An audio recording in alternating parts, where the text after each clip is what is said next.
Geopolitical George here. We're going to have a lot of fun on this channel. We're going to talk about, we're going to have training. Let's put it that way. I wouldn't call it training. It's more like education. There's a difference between training and education. Training is for animals. It's physical and response, nervous system conditioning. That's what your educational system in the U.S. is set up for. Education is grammar, logic, and rhetoric. Learning how to interface with your universe and how to communicate with others and how to effectively communicate with others. Interpreting the world around you, finding truth through your own personality, through your own God-given uniqueness, and then expressing it to other people and understanding when they express it to you, and you modify each other. It's a beautiful thing. There are powerful forces and powerful people that don't want you to do that. They want to put up a fake system that trains you to respond like an animal, like a robot, like a servo. If I push this button, you do this. Understand? That's training. Anyway, I don't want to train people. I want to educate them. It's easy to fall into using their nomenclature because it's everywhere. It's ubiquitous. That's a point right there. One of the things we need to do is we need to educate ourselves. Oh God, that sounds so horrible because, they use that. You need to educate yourself. You need to consult the experts. No. Education is finding truth through logical consistency, using the laws of identity, and interpreting it through your own beautiful, unique personality. That's education. What they should be saying is, you need to train yourself to do what I think you should do. No, you're not going to do that anymore. And we're not going to use their nomenclature either. I have to condition myself because I engage these people, and you have to use their language to communicate with them. If you use accurate language, they're trained to have a negative reaction to it. So it gets kind of complicated, but I'm going to show you how to do it. I have a sip of coffee here. Wow. That's rhetoric. Jackie Gleason used to do that. Are you old enough you remember the Jackie Gleason show? Every day he'd come out, go through the curtain. He's got a cup of coffee in his hand. He looks around casually at the audience. He takes a little sip, and then he does that mouth feint, and he goes, wow. And then he goes, how sweet it is. Everybody expects that. That's how he opened his show. If you're going to do something regular, if you're going to have a YouTube channel, or if you're going to do anything like that, that's a nice little thing. It's rhetoric. It's people are familiar with it. They know what's going to happen. They're focused. You think TV doesn't affect people? Yeah, it does. There's a million little tricks like that, and they're not bad. It depends on what they're used for. If they're used to fool people into acting against their own best interest, or if used to help people self-actualize, become educated, and discern things and judge things rightly through their own beautiful, unique personality. I think it's funny. I'm listening to myself, and it sounds crazy, doesn't it? In today's world, yeah. But that's what I'm doing, and that's what I hope that a lot of you do. I got a lot of comments of people saying the same things that I'm thinking. I mean, I'm plugged in, and I've been doing this for years, and I'm good at it. I'm just not very popular because I just don't give a rat's ass about a lot of things. Money, fame, being humiliated, it doesn't bother me at all. You can do whatever you want. I love truth. But people are saying in the comments, I'm a nobody. Nobody listens to me, but I want to share this. You're not a nobody. You just need a little education. You need to learn some techniques. You need to, and you can go do it. And it doesn't matter who you are. You've got an audience. You got people that you influence more than you think. probably a lot more than you think. That's the advantage of going with truth. You're not trying to fool people. And truth has its own little shining light that it carries with it, and people intuitively know it. And some people hate it, and they react negatively. Well, you're going to have that. Some people love it, and they don't know why, but they're intrigued by it, and it takes them a while, but they'll come around. It's a beautiful thing. Anyway.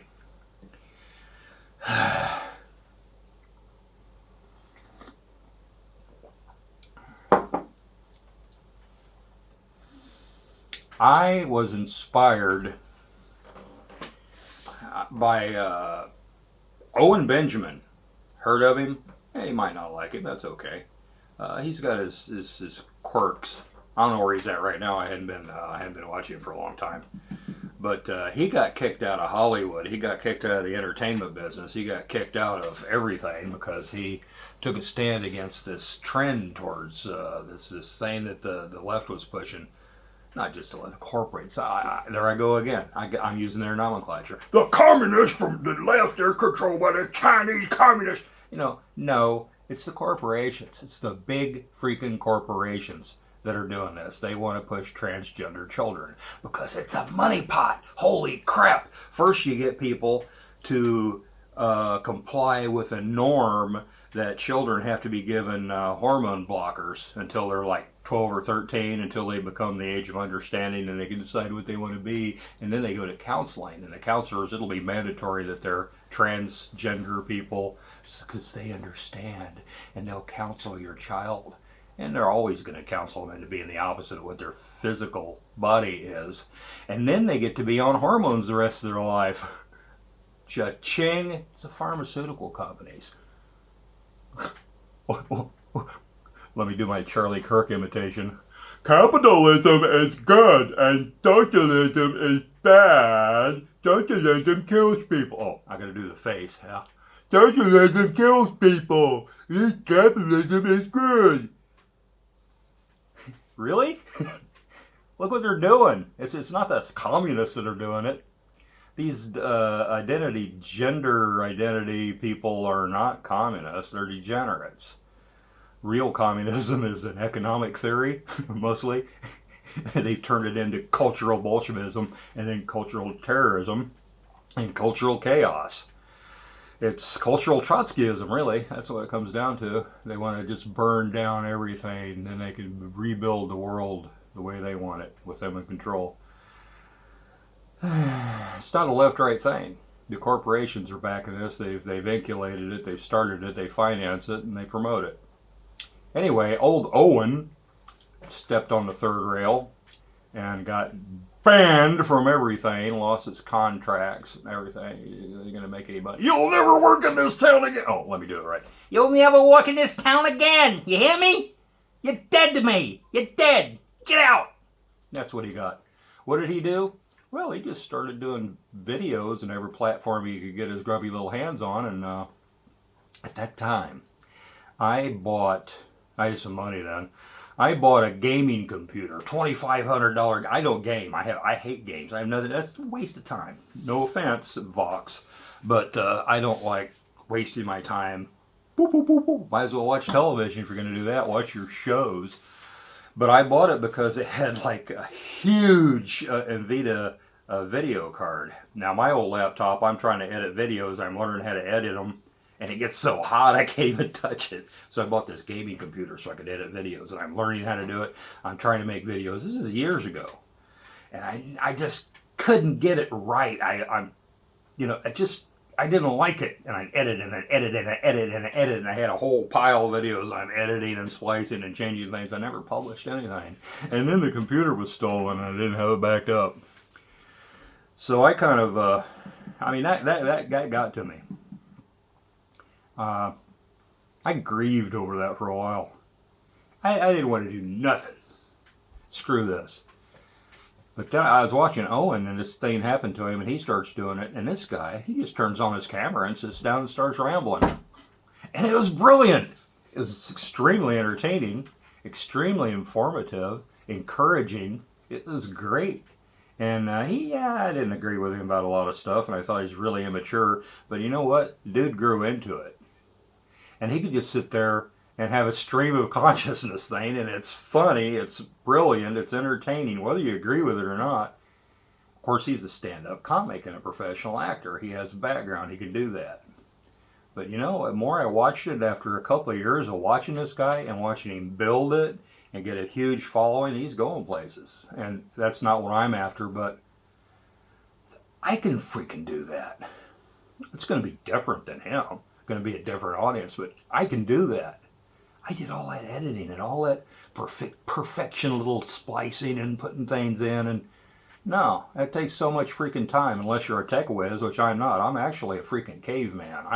I'm an analog kind of guy. I love analog. I'm real good at it.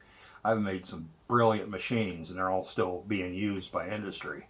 I came up with them right here. I don't have an engineering degree, but you could be a computer and have to do that stuff and all this. It's a different way of thinking, and I can't do it worth a crap. So I decided to start just winging it like Owen did. And I was thinking about it. I was thinking about what I'd say. I'm taking notes. I want to do it. I just never really got into it. And then when I came to back to Russia this time, my new friend, John Mark Dugan, he told me, you got to do this. You have a responsibility to do it. And he helped me get things set up and get started. He's a tech whiz. And here I am. That's my story. Anyway, I hope you find that inspiring. You can do it too. There need to be more of us. Every one of us has a sphere of influence. It's a multipolar educational system. Everybody has a sphere of influence. And if you love truth and you know the truth, well, I'm going to lay something heavy on you here. Well, let me prepare first. I must gird myself. You better do that too.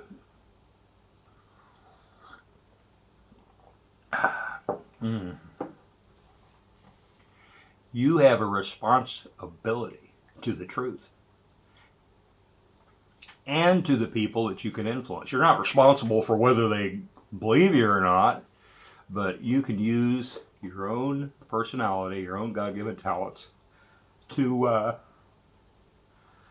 influence them in the way that they need to be influenced. You could do it. Maybe some of them can only be influenced by you. Really, I'm serious. That's the way it works. I could be wrong, but I see some truth in that. You got a responsibility. You need to start saying, well, I can't do anything. Nobody listens to me. People listen to you. I've learned from people, like I said, I'm pretty damn good engineer mechanically. I don't have a degree, but I have people clamoring to hire me to do stuff and build stuff for them. I have to work with degreed engineers, and most of them are pretty dull. I have to fool them. I got stories because they want something done that's physically impossible, or they want to do it a real stupid way.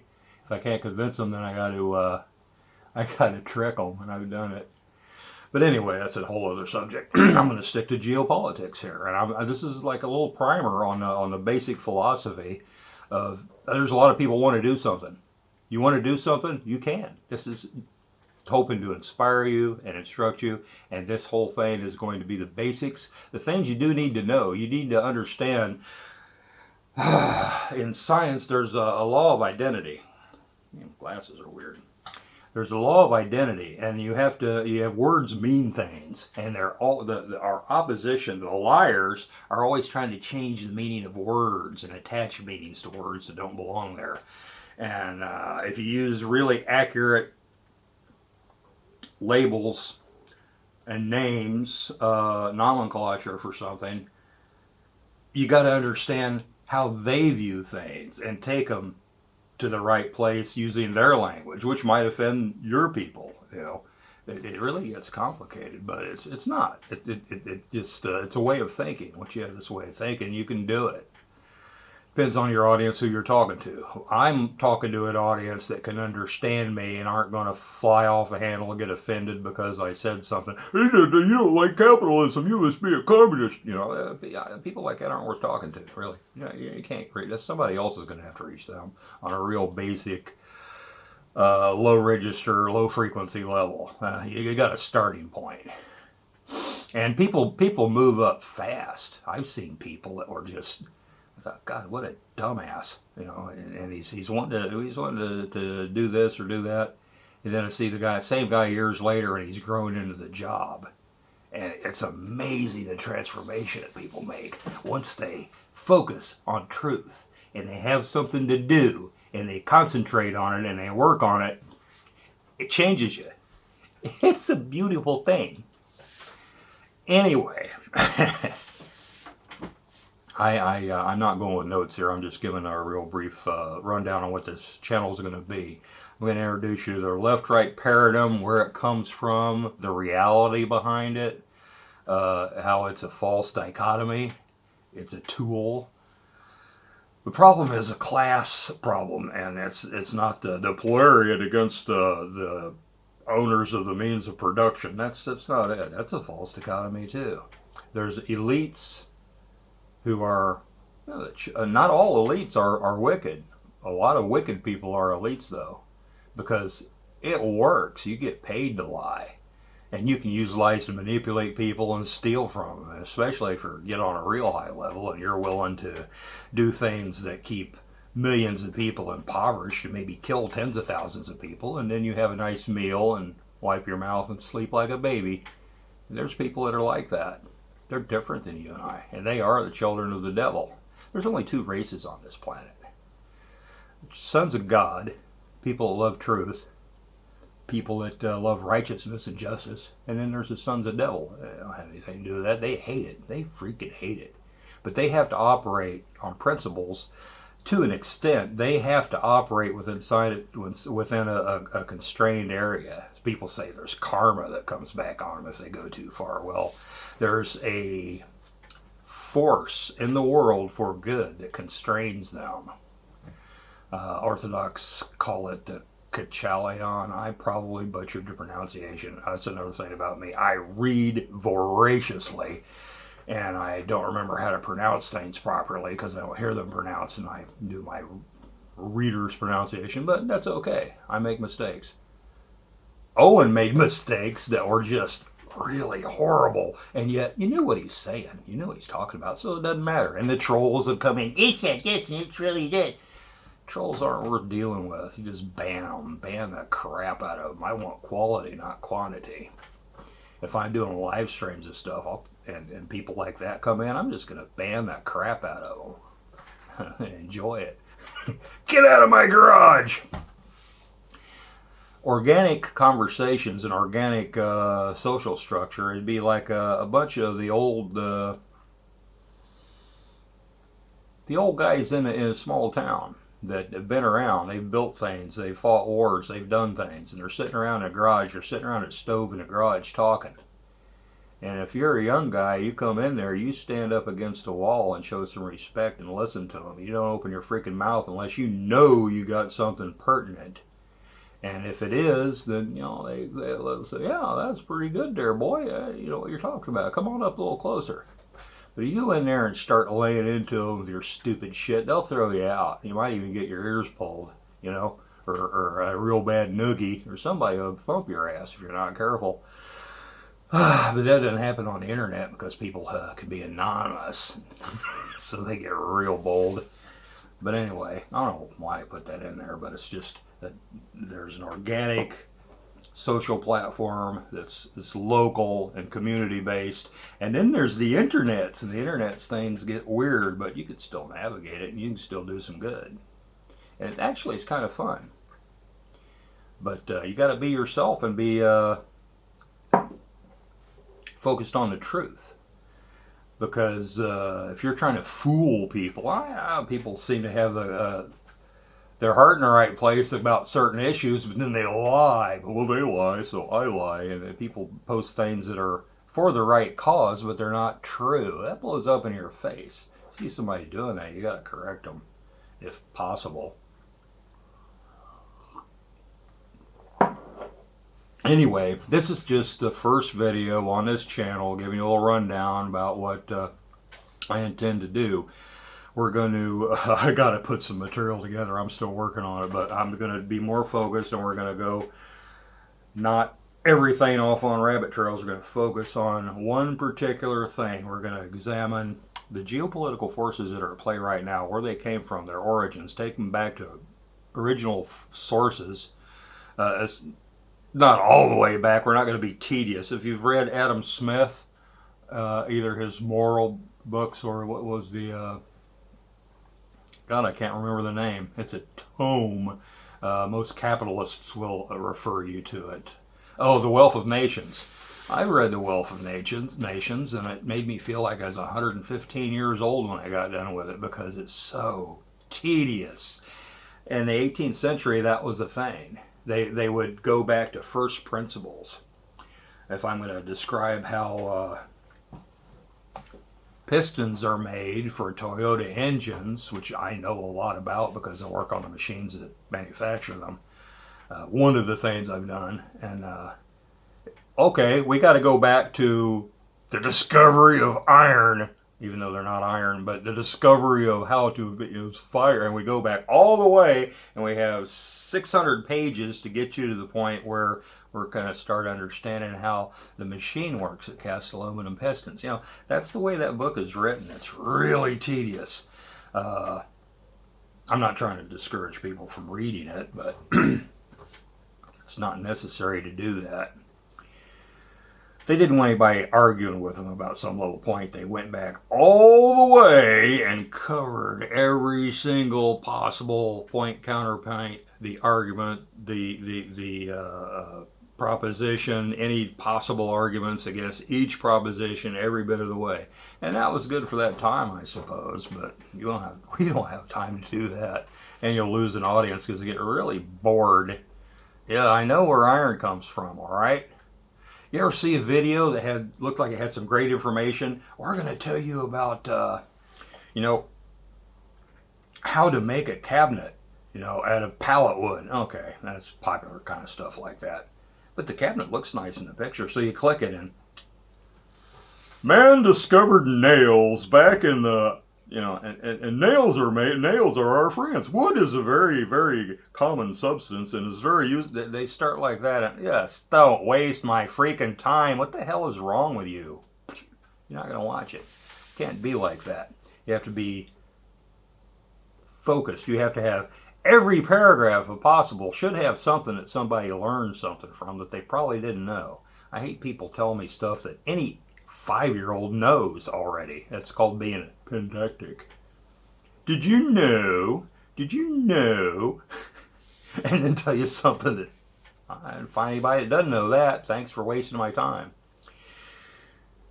You develop a sense about this. When in organic society, you see people's facial expressions. If they're not wearing a mask, you can see their eyes. A lot of it's in the eyes.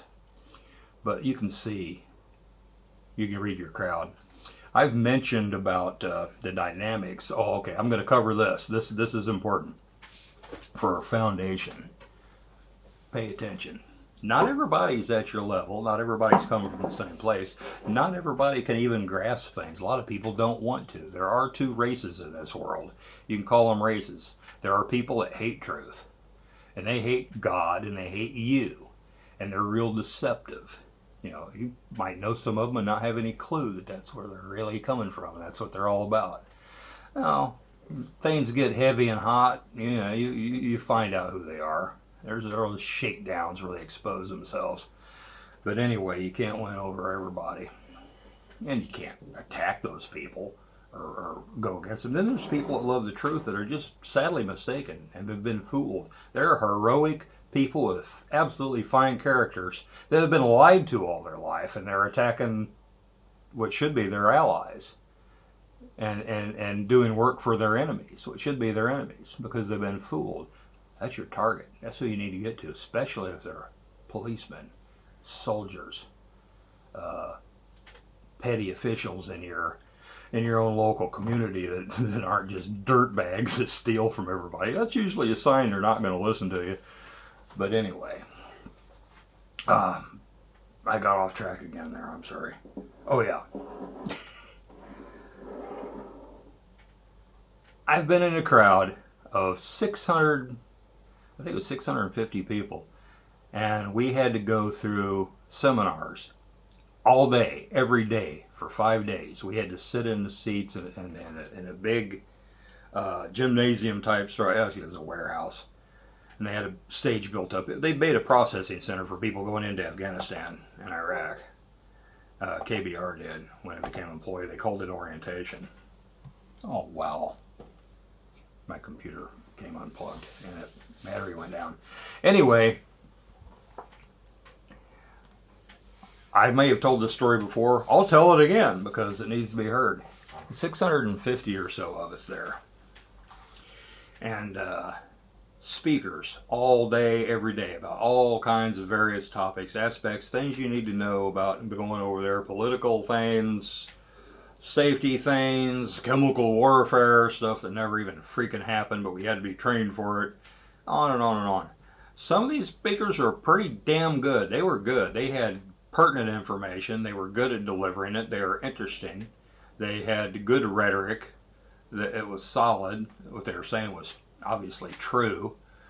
And at the end of each speech, each session, they'd open the floor for questions. And when you had a really good speaker, 2 or 3 hands would go up.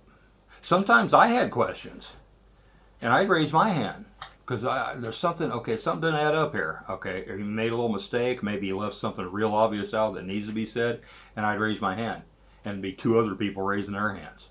And you call on one of them, and they say the same question I was going to say. And me and the other guy put our hands down. And it was a good question. The guy, that's a good question. And he writes down notes to modify his speech towards that end. Okay, that's what happened. But then you get a freaking dumbass up there that's got their job, God knows why. Maybe they're related to somebody. Maybe it was some sort of quota that had to be filled. Can we talk about that? They got in there somehow. And they're totally unqualified. They don't know what the hell they're doing. Their speech is just stupid gibberish. They're talking. There's 1,000 different ways to be an incompetent moron. You know, they can talk to you like you're 3 years old and tell you stuff that everybody already knows, a pendant, or they can be some sort of idiotic word Nazi. That is excruciatingly tedious on things that don't really matter. A lot of military brass are like that. And some of them are just incompetent morons. They're just putting in their time so they get their check. Anyway, these people get up there, and some of them were just ridiculous. And at the end of their speech, when they open the floor for questions, half the place puts up their hands. And we spend 20 minutes, and all the questions are stupid. You know, I wouldn't even know where to start. That's why I don't ask a question. And all the intelligent people that I met there that I noticed are a little smarter than most. They don't put their hands up. They're sitting around like, oh my crap, I wish I was somewhere else. But all the rest of the people, they put up their hands and they ask questions about things that are so freaking obvious. It's like they just want attention. It's amazing. You spend 20 minutes with stupid eye roller questions. And it turns, some of them even just, the person can't answer it, and it turns into chaos because they don't know how to run a crowd. You know, they're like, I don't like your attitude, man. I don't like your attitude. You can't talk that way to me. It turns into chaos. It's stupid. And then another intelligent speaker gets up there and gives a good speech, and 1 or 2 hands go up with intelligent questions. Is the whole crowd changing? Is everybody's intelligence going from 70 to 160 and back down again with the speaker? That's what it seems like. No, it's crowd dynamics. It's like a thermostat. A smart thermostat. You've heard of smart thermostats, haven't you? Well, this is a different kind of smart thermostat. This is one that goes stupid maximum or maximum intelligent. And the speaker apparently, or he who puts the speakers in, can control that. It was an experiment that I just stumbled into.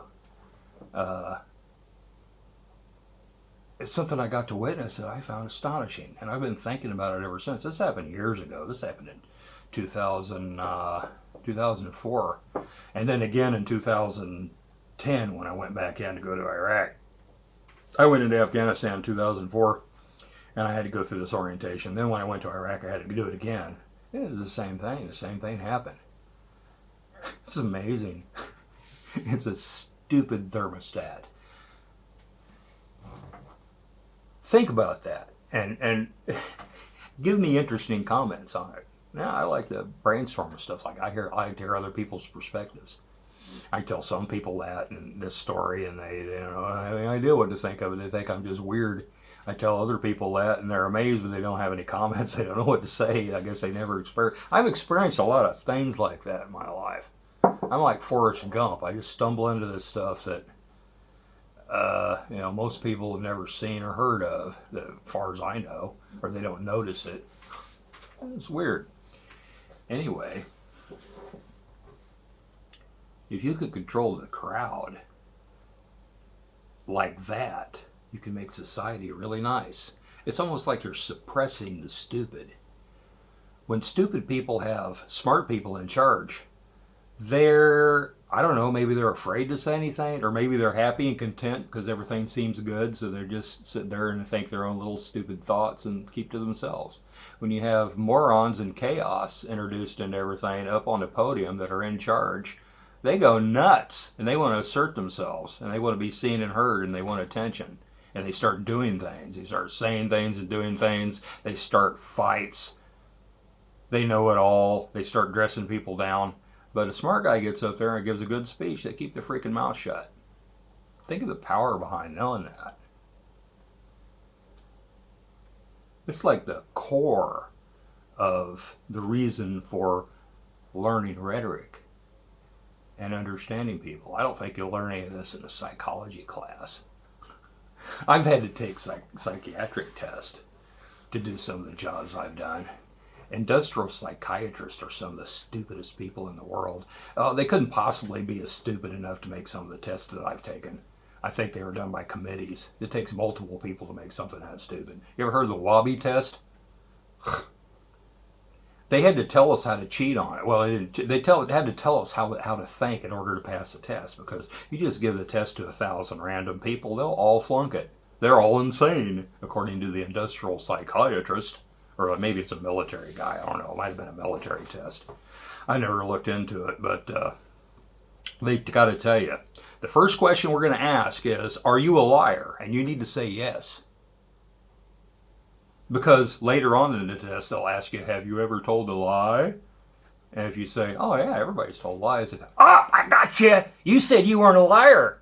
Okay, this is somebody that doesn't understand how language works. They're that freaking stupid. They think that if you ever told a lie, then you're a liar. There's no subtlety of thought. A liar is somebody that commonly practices lies as the first course of action and has no problem with lying and does it repeatedly and frequently. That's what a liar is. The definition of a liar. If a liar is anybody that ever told a lie and everybody on the planet has told lies, then that renders the word meaningless. Why would you even have a word like that? It's meaningless, according to their definition, because they're idiots. They don't understand the laws of identity.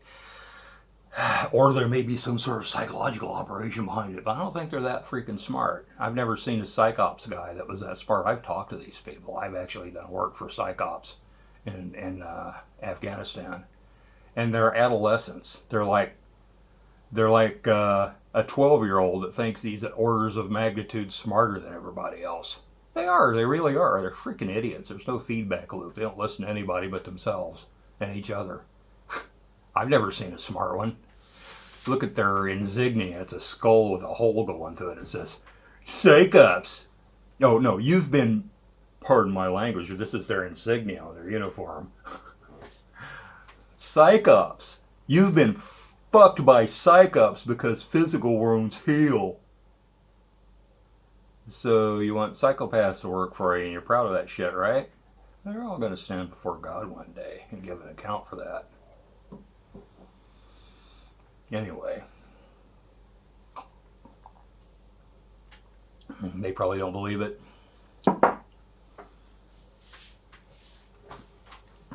Well, this site we're going to identify left and right We're going to see the origins, where it came from, and how it's changed into what it is now. Briefly, just a brief overview. I'll do my next video on the left. It might be a little long. There's hardly any true left.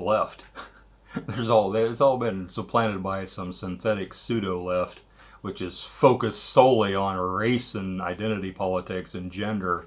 And they're shelling for the New World Order, and they're shelling for corporations. They get their money from big corporations. It's comical. And there's a little true left internationally, but I have met very few of them that I could stand because they're so tedious, and they don't really want to pay any attention to right and wrong. It's all their party. And some of them are brilliant. I mean, really smart people, but they focus all their energy on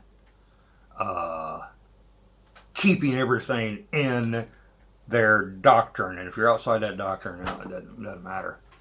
It's pretty frustrating talking to such people. I have a use for them. But we'll talk about that in the next video. I'm going to wind this up.